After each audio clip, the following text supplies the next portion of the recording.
Hey everybody, welcome back to View from the Top podcast, where we help growth-minded men who desire momentum in their business, their family, and their finances get through the valleys and up the mountain to their very own view from the top. As usual, I'm very glad you're listening in to this episode today, man. Today we are diving into a really heavy topic with Brian Montgomery. We're on with Big A this week, and we're just having a conversation around a really tragic, I don't even want to call it teenage suicide, and we're going to dive into that. I don't believe it was. I think it was much more than that. But it's a heavy topic, but it's much needed to address around the idea of our phones, pornography, sextortion. Man, as business owners and fathers, we have a tremendous responsibility. So listen into this podcast today as we dive into this topic with Big A. And speaking of Big A, welcome to the studio. Wally, I almost didn't do this episode today because it's so beautiful outside. I've been outside since 6:30 this morning. I went down to Legacy Park and had me a big London fog set out on the patio. You're very familiar with it. You and I have spent many hours there and came back just in time to do this. And we recorded this at 2 o'clock today. So you know what I did before we did this? No. What did you do? I took a 20-minute nap. That's not fair. I'm like, I gotta be ready to go for this thing, man. I gotta be ready to go. I was whooped. I woke up early this morning and got after it. Yeah, I'm with you. You know, I was in Memphis last week with Robin and Holly. They've been down there for my daughter's procedure, and we were sitting there in the chair, and I picked up my phone and I looked at it, and Robin goes, "It's 9:30 at night." And I looked over at her, and I can always tell when Robin's really ticked because she looks at me over her glasses. She doesn't look at me through her glasses. And I set it down, and she goes, "Can't you just relax?" Which really kind of brings me to a topic I want to talk about. I'll admit it, like I'm on it way more than I should. I remember back in November, a year and a half ago, I went on sabbatical for a couple of months. And one of the things, I was going to go dark. Like I was unplugging from social media. I've got 2 phones, and one phone, Robin, Brooke, and Holly have the phone number to. Nobody else has it. So I take that with me in case of an emergency. But I literally turned off my phone for 2 months. Like I didn't turn it on for 2 months. But I looked at it the day that I cut it off. And I'm embarrassed to admit this, but I'm going to tell you. That week, I picked up my phone 1,050 times. 1,050 times that week before my sabbatical. So, Wally, I'm curious how that aligns with you. We kind of talked about this a little bit before we hit record. You got yours. I just looked it up. I got mine pulled up too. I got mine pulled up too. You're on last week, right? We're talking about last week. We hadn't told each other. Yeah, but 1,050 for me a year and a half ago in 1 week. So what is yours today? Total pickups for me last week was 754. Oh, man. That's a bunch. What was yours? That's a bunch. Wally, I'm proud. My total pickups is down 7% from last week. Wait a minute. I think I've made a mistake. Mine were up 37%, by the way, from the previous week. I had a big week last week. You're looking at a day, aren't you? You know what? It says daily. No. Daily average is 71 for me. I'm embarrassed to admit that, but that's what it is. What was the total pickups? 7. Well, you know, I see 212 pickups, and the most was on Sunday at 94. So something's messed up because I can't average 71. So what is that? That's 500. That's 500. The guy's fudging the numbers. No, I'm not. But I'm 50% better than I was. That's good. That's good. So I'm making progress. Think about that, Wally. I pick up my phone 71 times in a day. You're more than that. You're 100.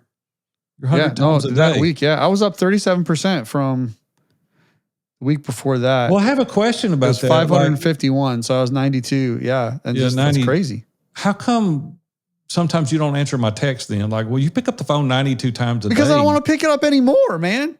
Oh. Like, I'm surprised. Seriously, looking at this. Let me 92 pickups occasionally, just so you know. Oh, okay. All right. Actually, I do look at your texts. I just ignore them. Oh, I know. I know. That's what I'm getting at right I'm here. kidding. I do not. I put my phone down a lot. I really do. Hey, listen, today's episode, Brian Montgomery, man, my hat is off to this guy. Yeah. What an incredible dad, living the American dream. I'm not going to share too much here with the episode, but I can only imagine what this guy and his family has been through. 4 kids, and we're talking, as you did earlier, when you introduced Brian, a little bit about the teen suicide. And I'm with you. I don't really even look at it as that.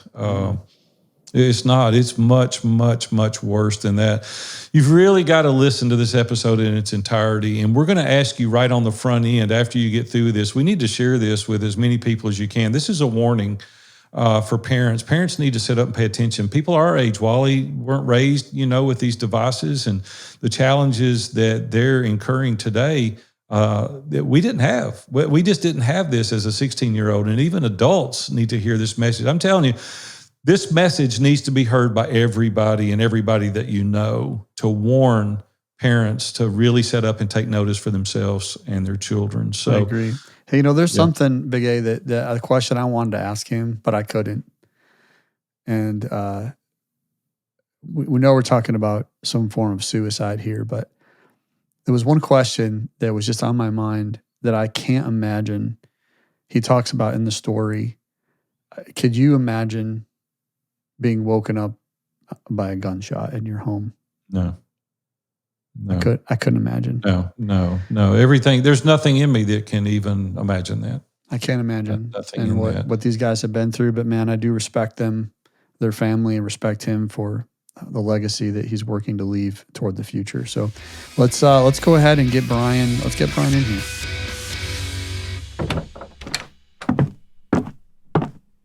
Well, hey, Brian, man, I am so glad that you were able to be with us today. Hopefully things are going well in Mississippi. Yeah.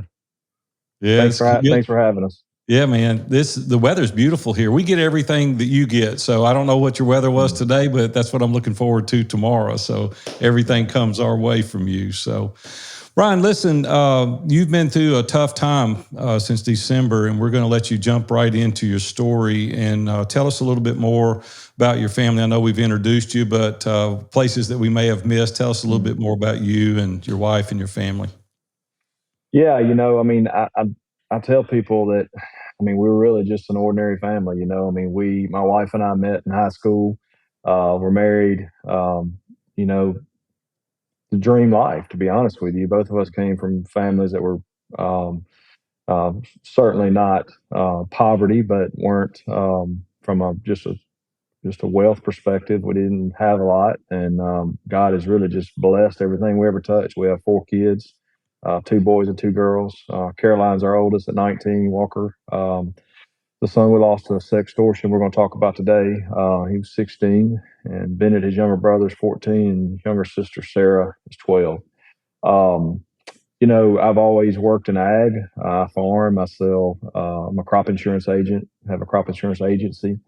And none of those things were in the cards if you just looked at our childhood. You looked at, what kind of the direction would have been more likely for us to take. But just like I said, God just has blessed everything we ever touched. Just a fairy tale life. Our family loves the outdoors. We love farming. We love hunting and fishing. My personal passion is archery and bow hunting. And Walker followed in his footsteps. He loved it. He was good at it. He developed a love for football later in life, and then as he got into junior high and high school. But like I said, our family was really just a normal family. We thought we were doing the things we needed to do to protect our kids, and all the things that parents think are right. Surrounded by friends that are good kids, Christian kids. Good families, go to a private school, all the things that we live on a farm. So we're not in a neighborhood, we're not downtown, all the things that you think of that you want to kind of, in that mindset at least, that you think you can do to protect your kids. That was kind of our life. Brian, we're recording this in September actually of 2023. Take us back to December 2022, normal day. Everything's unfolding like every other day for you, and take us back there. Yeah, so we had just come out of Thanksgiving week, and kids had started back to school. Wednesday afternoon, November the 30th, it was very normal. Bennett, Walker's younger brother, and I both went hunting that afternoon. Walker came home. He had just gotten his driver's license, and he just started driving. We got him a truck and Ford F-150, and he had come home straight from school and went. We have a pole barn. He went over to the pole barn. He's got a little workout area over there with a bench and stuff, some weights. So we went over there and worked out. After dark, Bennett and I both came in from hunting. We typically had supper together, and it was no different that night. We sit down, all after everybody got in, just hung out there at the dinner table and ate supper. My oldest daughter was off at college at that time, but it was Walker, Bennett, and Sarah, my wife, and myself, and I can remember us talking about, we kind of picking at Walker a little bit. He wanted some big tires for his truck, and he wanted to jack it up, and all that. And I was picking at him, like, telling him he didn't need big tires on his truck, but he was going to get them. He'd been working hard trying to save some money for tires, and it was just an ordinary night. It was really nothing out of place at all. And got done with supper. We typically would go to bed relatively early, and so we were up early every day. So I don't know, 9:30 or so, my wife put everybody to bed. She prayed with both the boys and my daughter, and as far as we knew, everything was just like normal. I mean, went to bed, and that was it, as far as we knew. So from 9:30 to 10, 11, 12 o'clock, typical teenager. That's pretty early for a typical teenager to go to bed.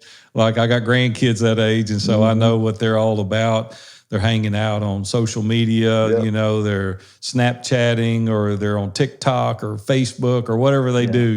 There's so many Snapchats and TikToks, I can't keep up with it. Was Bennett involved in that, or was Sarah, or was Walker, any of the three of them? Did they interact on social media? Walker had gotten Instagram and Snapchat within the past 18 months or so. Okay. Bennett had, at that point in time, had just gotten a telephone. And Sarah, she still doesn't have a telephone. And so no social media for any of those. My oldest daughter had a telephone, but yeah, it was a little early. So, Walker, we knew he would get up. After we'd go to bed, he'd get up, get him a snack. He was growing like a weed, trying to put on weight for football. Those boys eat around the clock, don't they? Hey, man, you can't keep them full, dude. No. Eat you out of house and home, and he was no different. He was just always pounding food down. And so he would get up. We knew we would get up, get a drink of water or something, to be up 10:30, getting him something to eat before he went on to bed. And really, as far as we knew, that was about the extent of it.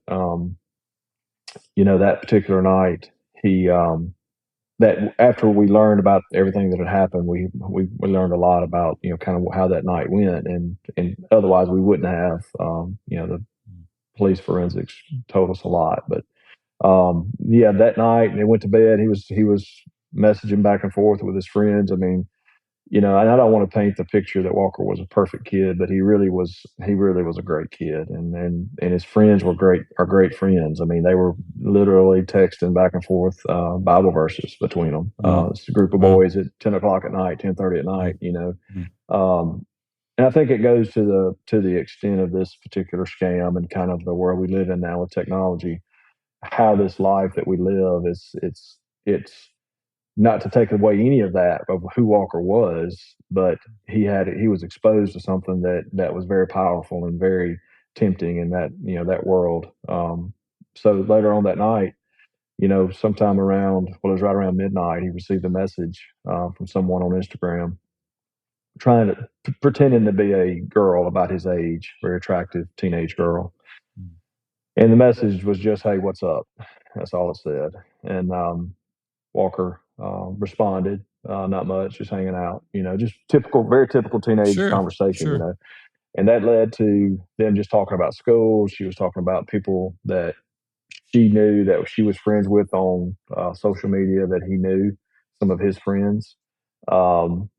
and that just progressed throughout that conversation. Basically, they were trying to build credibility with Walker to convince him that they were, trying to make him think he was a young girl. She was a young girl, Yeah. Well, that led to an invitation to open a video chat in Instagram, and so what that looks like is really just a FaceTime video, or very similar to what we're corresponding through right now. It's just a video where you can see me clearly and I can see you clearly, and it's a conversation. And that led into a sexual encounter between this person and Walker. Mm. And so once that was over, they told Walker, "Hey, we've been videoing you from the other side with another device." So that means when we started this podcast, I mean, I saw that you were videoing, notified me because we were on the same screen, but they used another device to video Walker, and Secretly doing it secretly. Yeah. correct, Yeah. secretly, and at that point, they come back and said, "Hey, we've got this video of this encounter we just had, and we're going to send that to everybody unless you pay us $1,000." Mm.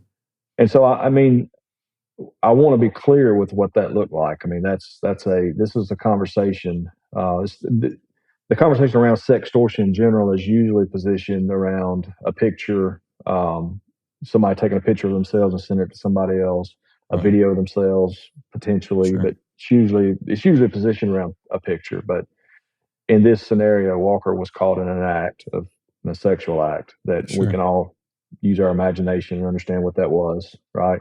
Yeah. And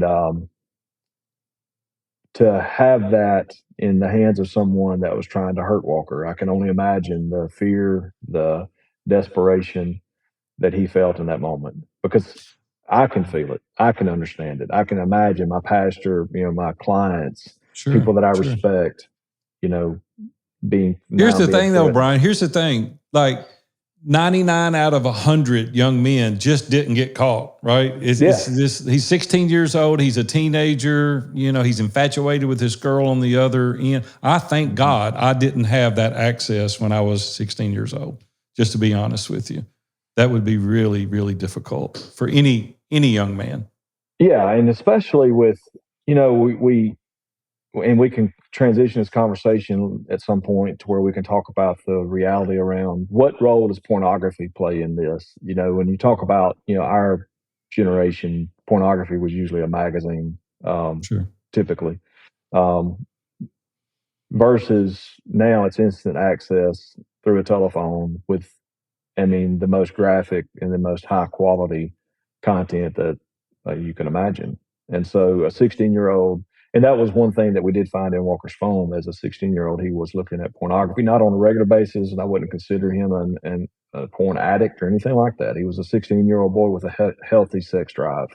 And so I can only imagine that this invitation to him was just an extension, just one step further, in this world, and thought that it was going to be this encounter was going to be what it appeared to be, and it would be over, and that would be it, but it was a trap, and it's a systematic trap that is being set as millions of dollars being transacted in this space daily.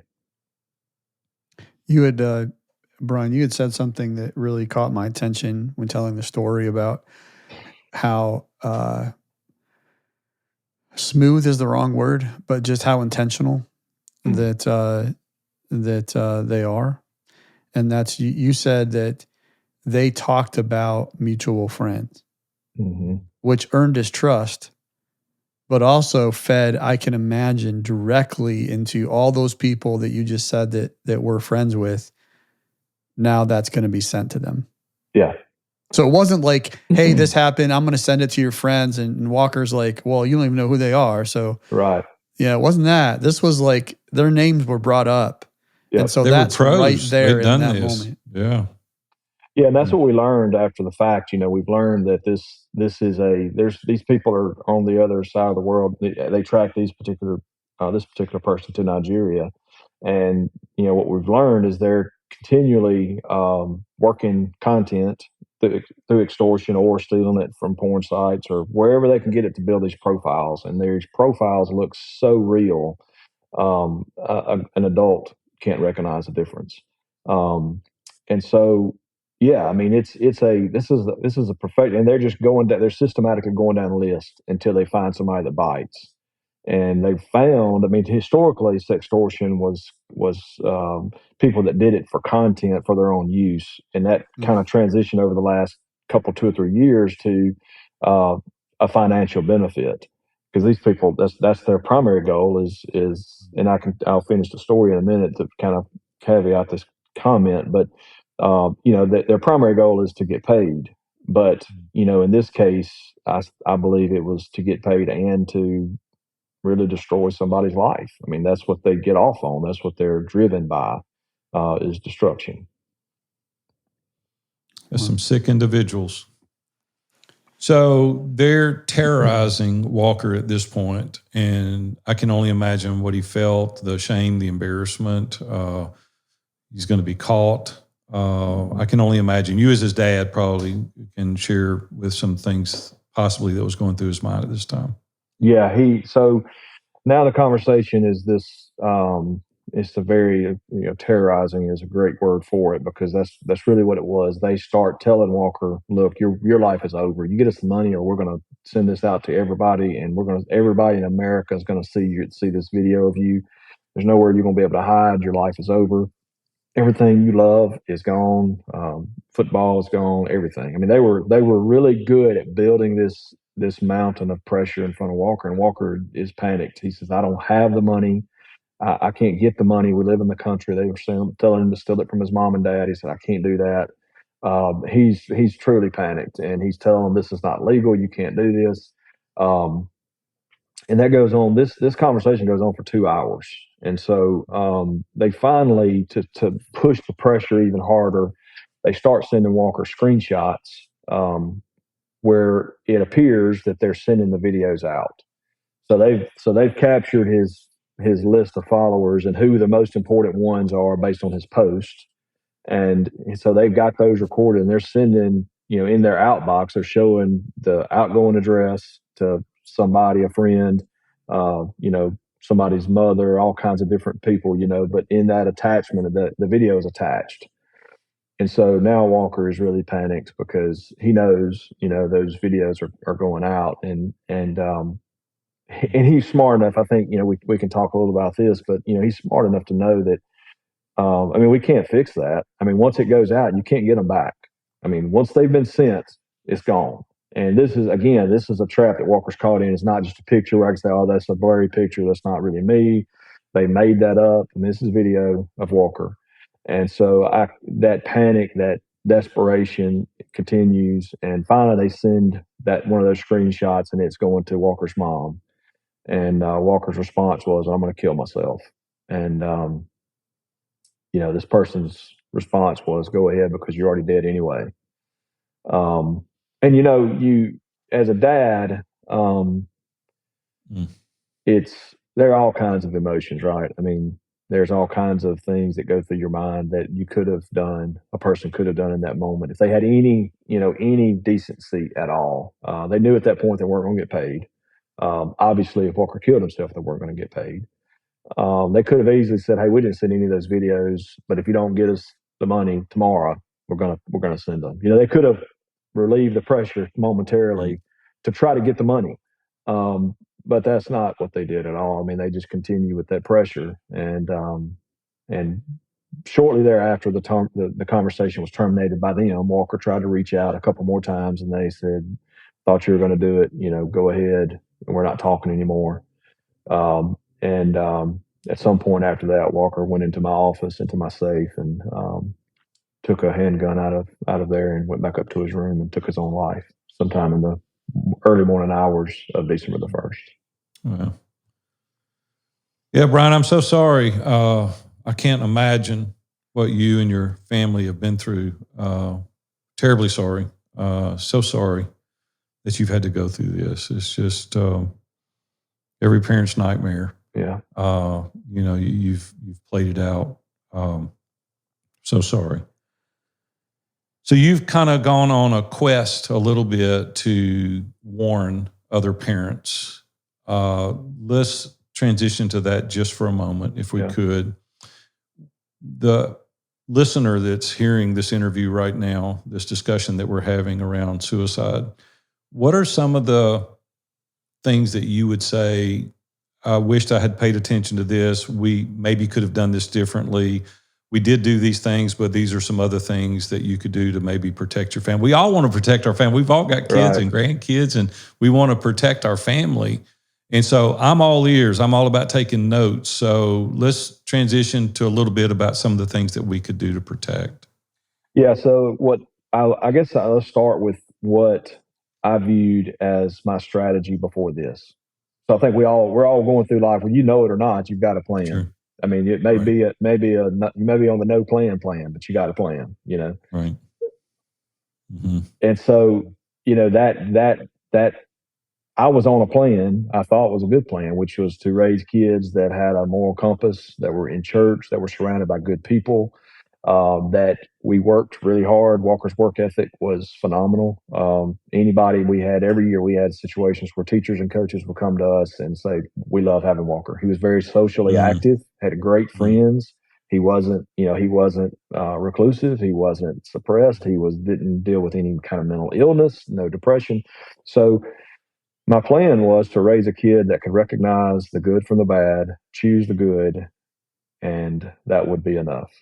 And what I didn't count on, and I did that, and I believe that. I mean, my wife and I were very intentional about training our kids to love other people, to live a life that was lovable, and to make good decisions. And um, what we didn't count on was the access technology gave him to the rest of the world, which is a place that has got some fantastic people. I could tell you story after story about how good the people are in the world we live in still, um, after coming through this tragedy. But unfortunately, as good as some people are, there are some people out there that are just as bad.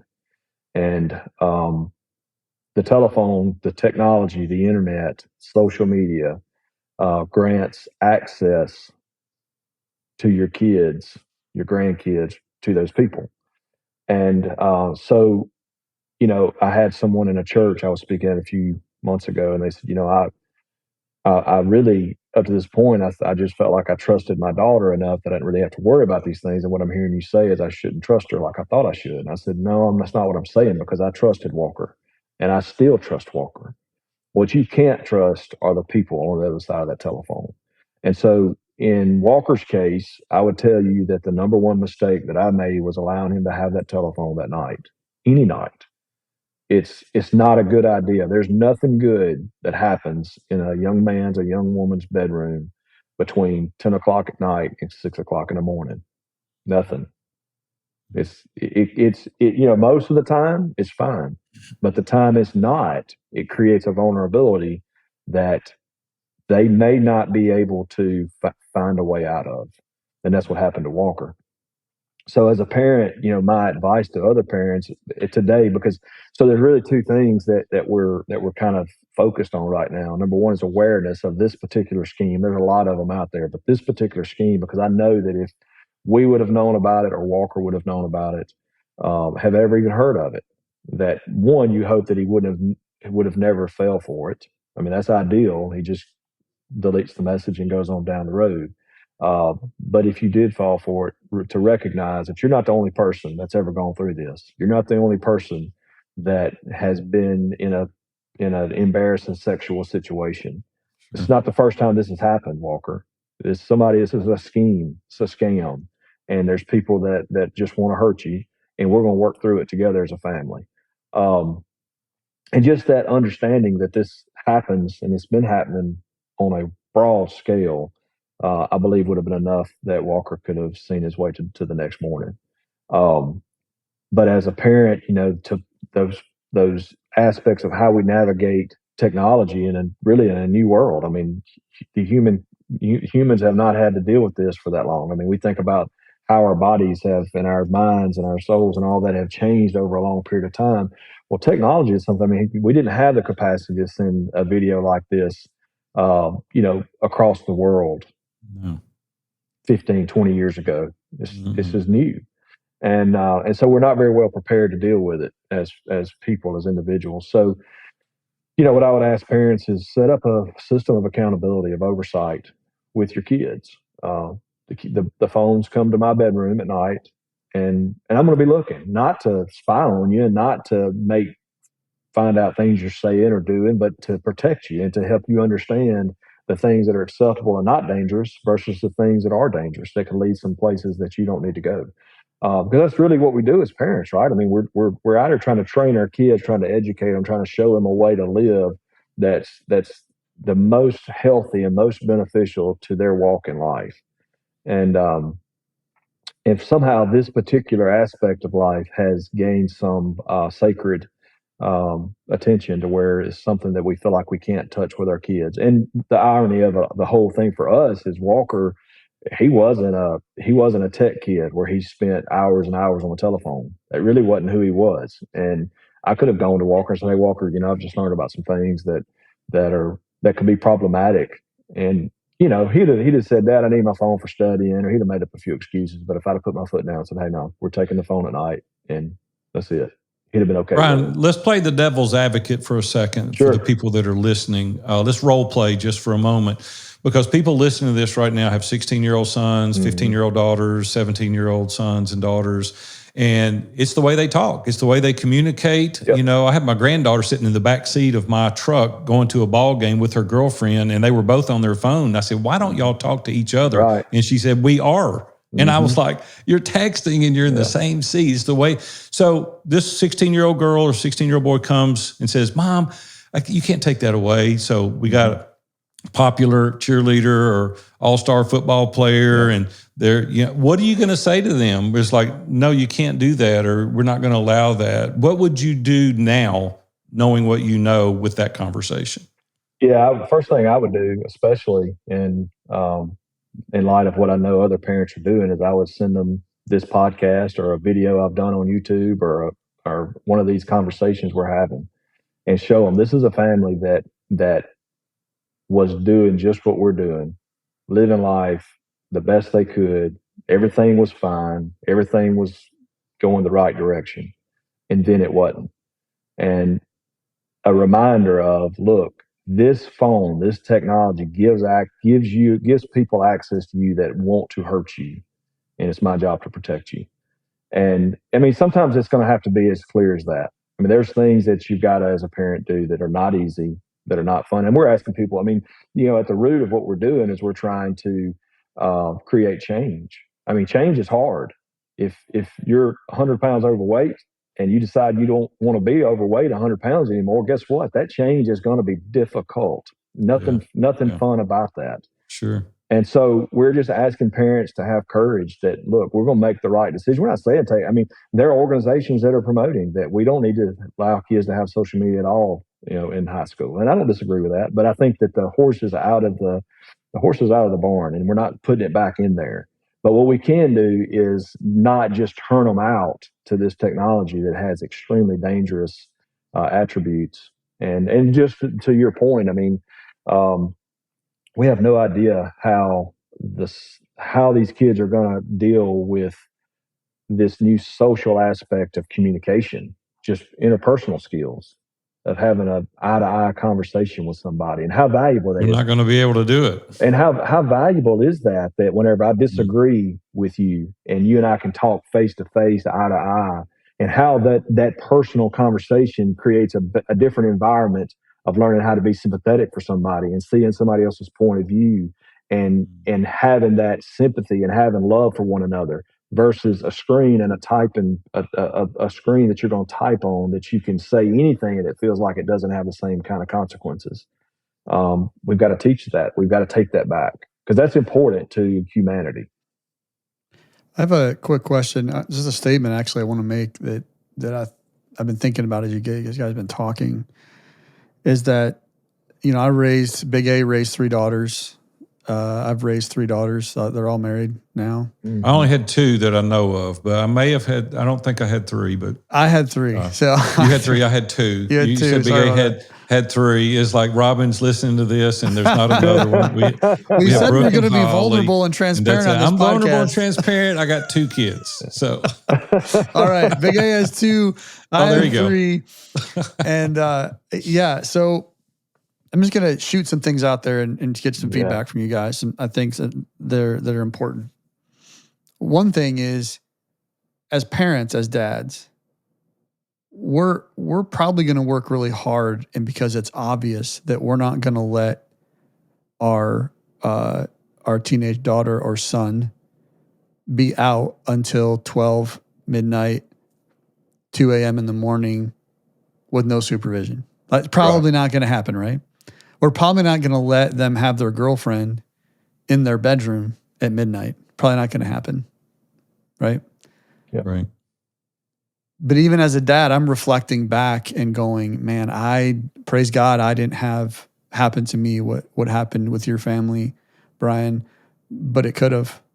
100%. I think back and go, man, I didn't, as you're talking through this, like I didn't realize like these things that we do to protect, we think we're protecting because that's what we know, but we're not really paying attention because it's something maybe we're not that familiar with or that we know. And so you guys are even we're talking here about a phone, a smartphone, but I can do anything on my laptop. I can do anything on my iPad that I can do on my phone. Sure. Yeah. And so it's interesting you're talking about this, and it's like the breadth of technology. And we've got guys listening to this now that, busy running businesses, loving on their families, but some guys have done really well like you did with your family, and look what happened. And some guys are listening and going, I don't even talk to my son that much. Like he goes up to his room and camps out, or my daughter, busy, and she comes home and I don't talk to her much. And I mean, there's a whole range there, right? It scares me the most that Walker was such an American icon and he was raised in such a great environment, and still this happened. Yeah, well, that's not raising some flags, that it was one night. I mean, that's something that I really always want to try to bring back and emphasize. This wasn't something went on for 2 weeks or 2 days or any. I mean, Walker went to bed normal and we didn't see him again. Wow. And Walker would have been the last kid on this planet that you'd have told me was at risk of suicide. And I think so. Suicide's something that you mentioned suicide a while ago, and it's almost hard to even think about it like that because of that. Because after we went through his telephone and evaluated all his conversations, 0 incidents of mental health, 0 problems with depression, 0 relationship issues, none of that. This was a single night threat. This was as though this person walked in Walker's room, and I tell people as though somebody walked in his room and shot him in the head, but it was worse than that because it was scared him so bad he did it to himself. Yeah. And so we don't want to think about that. And I can tell you as a man, I can remember, at points in my life saying, look, guys, if you ever find me where I committed suicide, you need to open an investigation because I didn't do that. Mm-hmm. But this is real because there is a place you can get mentally. There's a place you can get in life to where that seems like a gift. And you can be sane and have everything go in the right direction. And all of a sudden the table flips on you. And that seems like the right answer. I can tell you that from experience. Brian, when I start thinking about Walker being 16 years old in a room with a device that has this capabilities, to Wally's point, the protection needs to go way up for us listening to this episode. How can we protect our grandkids? What we can do? See, Walker's not battle tested. He's only 16 years old. He didn't have the ability to withstand that kind of pressure that all 16-year-old boys go through. And they got him into a predicament that they outwitted him. Yeah. And it was just such a tragedy to think about this. Man, if you're listening to this episode, I hope it's resonating with you, and the alarms are going off and the flags are being raised and the flares being shot over your bow to really take this serious. so that you don't have to go through this experience that Brian's going through. And I want guys to hear that, I think, Wally, to what you said, that, hearing you guys talk, you've raised families, you've got families that are out of the home now, and they're married and they're successful, and you see that you've reached that point of accomplishment that every family, every dad wants to see, right? And I go back to us, and I go back to guys like you, and I think that our culture and our society has let something sneak up on us that we didn't understand. So it's not that you were dropping the ball, it's that you didn't know. Right. We thought about it like sending an email. We thought about this technology that way, and that's not what it is anymore. We're now systematically in a system that creates the thoughts for you, and that's something that we're really talking about a lot is technology. So most guys and most of us hear the terminology of the algorithm. What does the algorithm do? What is these social media platforms doing with the algorithm? I'm going to kind of dumb it down to what I understand. Basically, tech companies have unlocked the code to advertisement. I mean, that's how they get paid. If you open up Facebook or Instagram or TikTok or any of that, you don't pay to do that, right? Well, somebody else is paying because they want you exposed to a financial aspect of a business somewhere. Right. So that time you spend on their platform, every minute you're spending interacting with that platform, it increases the amount of revenue that the tech company is making. So let's think about that. The more time I'm looking at it, the more money they make. So what do they want me to do? Look at it more. They want me on it more. They want me exposed to it more. Okay. Well, next step. Whatever a Walker likes, Walker's going to get fed. Walker's a 16-year-old boy. What does a 16-year-old boy like? He likes football. He likes hunting. He likes girls. So he gets fed that over a period of time. And look, you fill in the blank. It's different for everybody. Partially, some of it's not. Some of it is an effort that is these demographics are coded to know what they're most likely to engage with the most. So that system continues to attract that engagement. The more engagement they have, the more that they're going to be exposed to whatever that engagement is.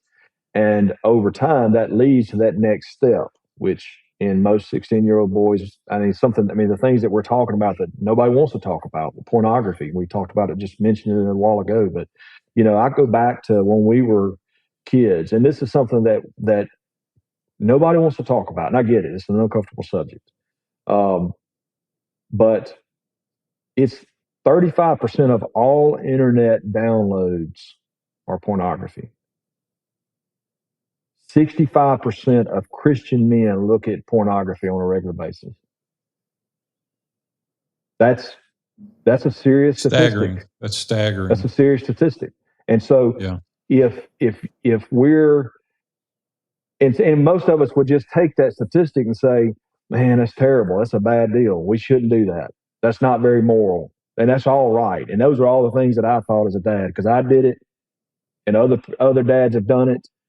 And so we look at our sons and we don't address those issues with our sons. We think, we made it. We're okay. But what we didn't understand, back to my point of not knowing and not understanding, what we didn't know is that now there are traps being set within that vulnerability that we were not aware of. So my point in this whole effort is now we do know. I do know. Nobody else may know, but I, Brian Montgomery, I know. And I cannot sit on the sideline and let other dads, other families not know and get into the same place we got into. Because this is just the scam of the day. What's the scam of tomorrow? We're already seeing AI rear its head, where they're leveraging these types of things, where a kid don't even have to do anything wrong. They're creating the content to scam them. So the point I'm making there is that we didn't understand where we were going in culture and society, and we're here and we're kind of caught in this middle ground. We've got to make a change. I think the dads have got to stand up and take charge of their families. And I want to also point out, we're not just talking about teenagers. We're talking about us, the men on this call. We all have these challenges. Hey guys, you can't see this. Ourselves. If you're listening, you can't see this, but the guys that are actually watching video, I'm going to put this up on the screen. It's backward. You can't see it. This is literally a message I got September 22nd. I just saw it come up on Facebook Messenger. It's from this person I've never met, Anna Jones. Hello, you seem to be very easy to get along with. Can we be friends? Yeah. Wow. There it is. Constant. Yeah.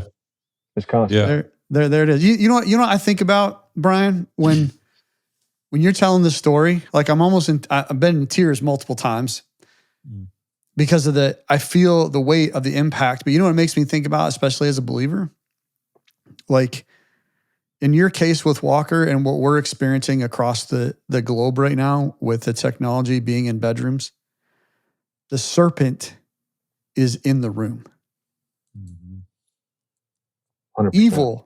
Evil is in the room in a whole different level. It's not just, you said earlier, right? Not that pornography has always been bad because of what it's capable of.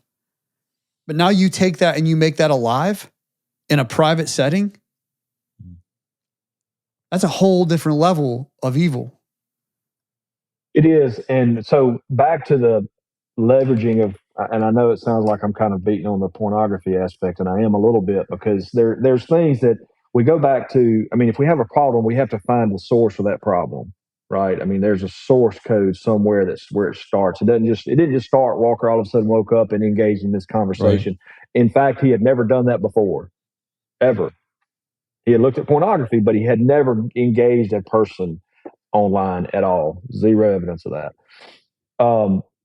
So my point there, you know that because they did a forensic on the phone. I want to make that clear. You Yes. just not assuming that and saying you got a good boy. They took his phone and went through it, and there was evidence that pointed to never before except this one time. That's right. That's exactly right. Yeah. So the FBI has taken this case, and they're prosecuting the case, and they're still engaged trying to find the person that's responsible. And they went through the phone forensically and gave us all the information that they could extract, which was everything. There was nothing. I mean, we had his password. I mean, he didn't keep any of that secret from us. We wouldn't let him. I mean, we had access to his phone anytime we wanted it. So that's where that information is coming from. But I'm seeing, so, I mean, to your point, it's men. I mean, a few weeks ago, I got a call from a 33-year-old guy. I don't know who he is. I don't know his name, but he had just gotten trapped just like Walker had been trapped. Get a call last week from a man that has been struggling with pornography, and he's trying to figure out how to put his family back together. These are all kind of the source code of all these problems are generally the same, which is the things that we don't want to talk about are the things that the enemy uses against us. The things that are super secret and private, and the things that we can pretend like we don't all struggle with, and we can kind of sit nice and proper and sit up straight and get our hair combed right, and our dress code's all right, and our bank account looks good, our truck's washed clean. We're right. We got it all going the right direction. When in fact, every one of us deal with problems. We're built that way. And so if we don't figure out how to start having hard conversations, if I had heard this conversation, if I had heard this issue, if I understood some of the issues that I was faced with that I didn't know about, our outcome could have been completely different. But it's not. I'm here. And as long as I'm here, I'm going to have to we've got to challenge some of the average things that we think. And some of the average things that we think is the only way to have hard conversations is in this real private sense. And look, I'm all about keeping things, not embarrassing, but things are embarrassing because of the way other people see it. That's right. That's why they're embarrassing. Walker would have been embarrassed. Walker would have been devastated because of how he thought people were going to respond. What's it say about us? What's it say about us? It says something. Yeah. Judgmental or condemning. Yeah. We need to receive people like that. Think of the testimony if he could have worked through that under your guidance and direction, and the lives that could have been protected as a result of that. And he's not going to get that chance. And that's why you've taken the baton and you're going on this journey now to warn other people. Brian, what are some active things in summary? What would you suggest to the people listening today do? What are the first 3 things that they should do with their family? Yeah, the first thing is just talk. Let's sit down and let's have a family conversation. I cannot tell you in the last, I went public in, I think it was late January. There was a Fox News interview, and after that, I really started talking a lot. And since then, I can't tell you how many dads have made contact and said, you know what, I took what you said. I showed them this video or I showed them a podcast. There's a lot of stuff we've done. And we sit down as a family, we listen to that. And I can't tell you, so how many people said that made a huge difference and it gave me the courage to have this conversation. But then there's another demographic, another group of people that have come back and said, Brian, after we had this conversation, my son still fell for the trap. And I can tell you that had he not known about it, had you not said what you said, had we not had the conversation, this would have gone a completely different direction because I know my son, I know how embarrassed he would have been. But because he had this information, because he was empowered by understanding something that had happened before, he made a mistake. He screwed up. He knows that. But he's still here. So the first thing I'm telling you that as families we have to do, we have to start having hard conversations. And those are not fun. Those are not the things you want to be doing, at the supper table. But it quite literally could save the life of your son or daughter.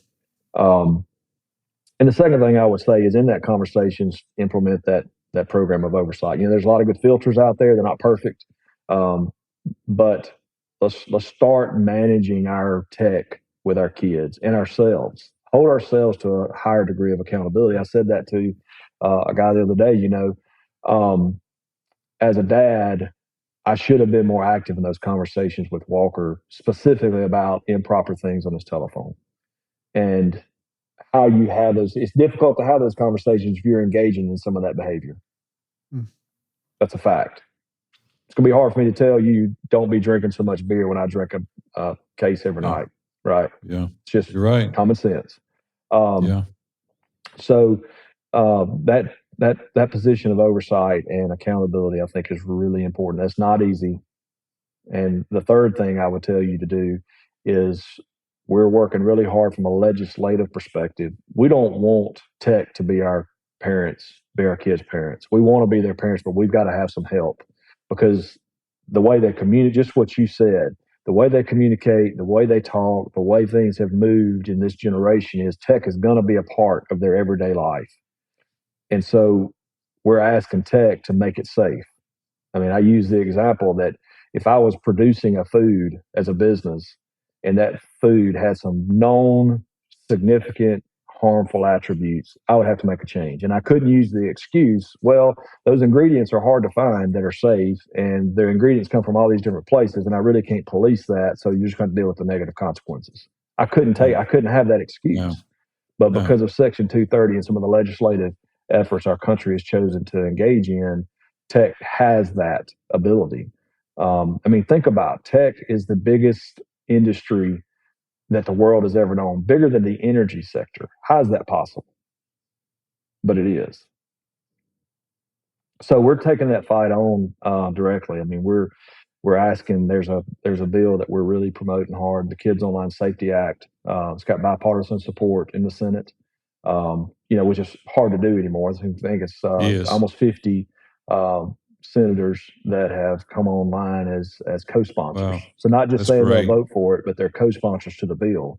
That's great. That says something. That says we're in a place that everybody recognizes we have a problem. Now, there's still a lot of people that choose to oppose it. And, there's a lot of reasons that they position, but we've got to put our kids first. If we can't protect our kids, I want to understand what our goals are because that ought to be our first priority. Brian, I would encourage you to say that bill again and let everyone that's listening to this to reach out to their representatives in their local areas. This podcast is heard all over the world. And so here locally in the U.S., reach out to your congressman, reach out to the senators or representatives and tell them, hey, we're supportive of this bill. What is that bill number again? Yeah, it's the Kids Online Safety Act. The original authors are Senator Blackburn and Blumenthal. So you think of, a left and a right senator right there together saying this is the right thing. The Kids Online Safety Act, you can find it online and see that there are tons of, if you live in a state where you have a senator that hadn't come along as a co-sponsor, we need to apply that political pressure any way we can and not just strictly as we won't vote for you, but this is just right. This is just the right thing to do. It's interesting. The arguments that we've engaged with people that are opposed to it is typically surrounds a couple of areas. One area is the financial burden that tech companies would endure to have to implement safety, and that I can't even have you can't have that conversation with a straight face.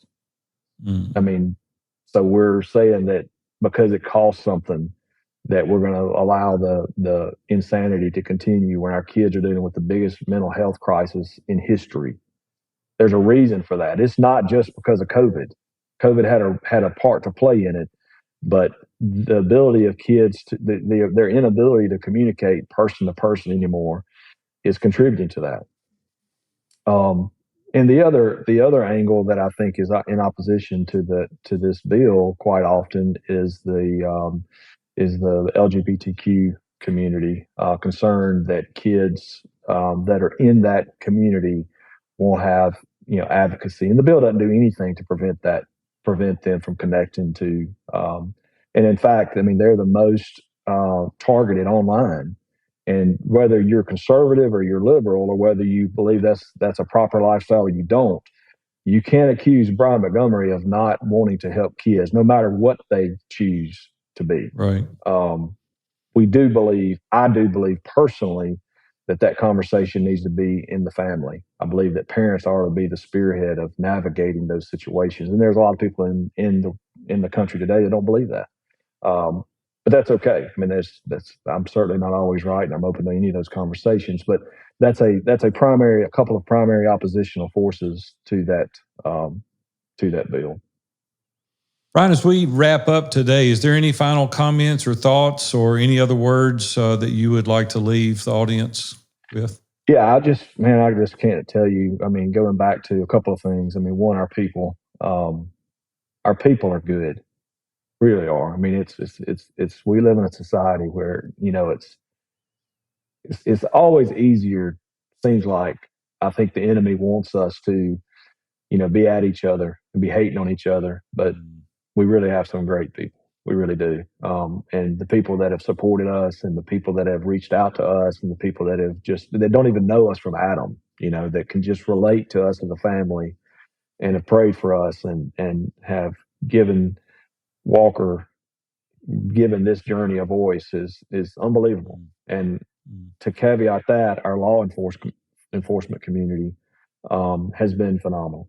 I mean, we hear a lot about the FBI and the political scandals and all those different things, and that all kind of is what it is. But I can tell you that our people, the FBI, has been phenomenal.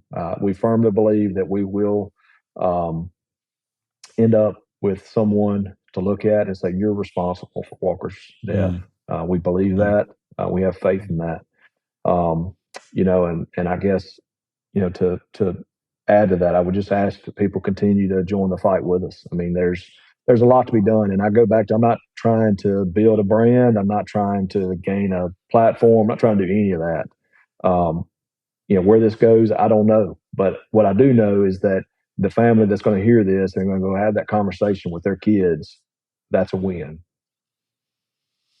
Brian, you're such a huge advocate for kids, and my hat is off to you today. Thank you so much. And it's so exciting to see that even the political venue is rallying together to meet in the middle and say, we've got to love our kids. And dads out there listening to this, man, go love on your kids and stand up and do the hard things that is unpopular, but it could be saving your child's life. As we talked about a number of these things today, maybe your child is facing some kind of mental health disorders, or there's some kind of substance abuse. Walker wasn't involved in any of that. He was a normal kid in a normal environment.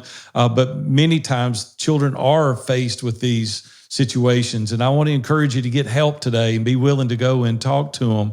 There's so many kids out there today being peer pressured and bullied, and these kids are left with a sense of hopelessness. And I can only imagine how they feel. And they need you as the parent to walk alongside them to help them. And I want to encourage you today to share this podcast out, not for our benefit, but for the benefit of children and other people that could be listening to this. Listen, I want you to understand there's all kind of myths out there. Walker proves that he's not in alignment with these kids that are dealing with these disabilities, but he's a normal kid. You have a normal kid. Go to him and talk to him. Educate yourself. Really sit down with him, as Brian has said, and practice active listening. really sit down with the family and hear these kids' heart. And you want to provide a safe place to discuss these hard topics. You don't want to condemn them. You don't want to judge them. No. You want to love on them, and you want to show them that they matter. I want to thank Bain Nichols for making this introduction today, Brian. I know you and he are great friends. He's a great advocate for ISI. He's been in our mastermind for a while, and he does a great job. So I'm so thrilled that he introduced us today. But I want you to take this episode, make application so that you too can go out there and live a view from the top. Hey, as we close out the episode today, as Big A mentioned, even in the beginning and even in the call to action here at the end, a couple of things. Please, please, please share this episode out to everybody that you know. Grab the link from your favorite podcasting platform that you use, put it on social media, share it on social media, whatever. Get Brian's message needs to get out to help dads like you, like me, like Big A, and our families, because it matters. And, you know, we don't know. We talk about that in ISI Mastermind a lot. We don't know what we don't know. And I think that was a revelation a little bit to me today, that there are things that you don't know as a dad that you're going to hear, that you heard about in this episode, and the other guys need to hear. So please get this out. Secondly, support the act that's called, it was Kids Online Safety Act. So please support that act. Would you please today go out to your senator, your congressman, and get that, support that, ask them to support that act.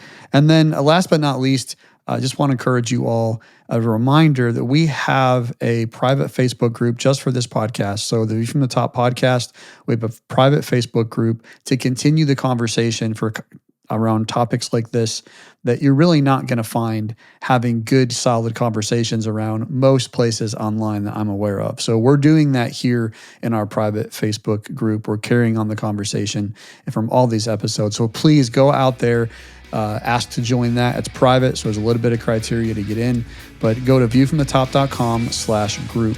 That's viewfromthetop.com/group, and we will see you there.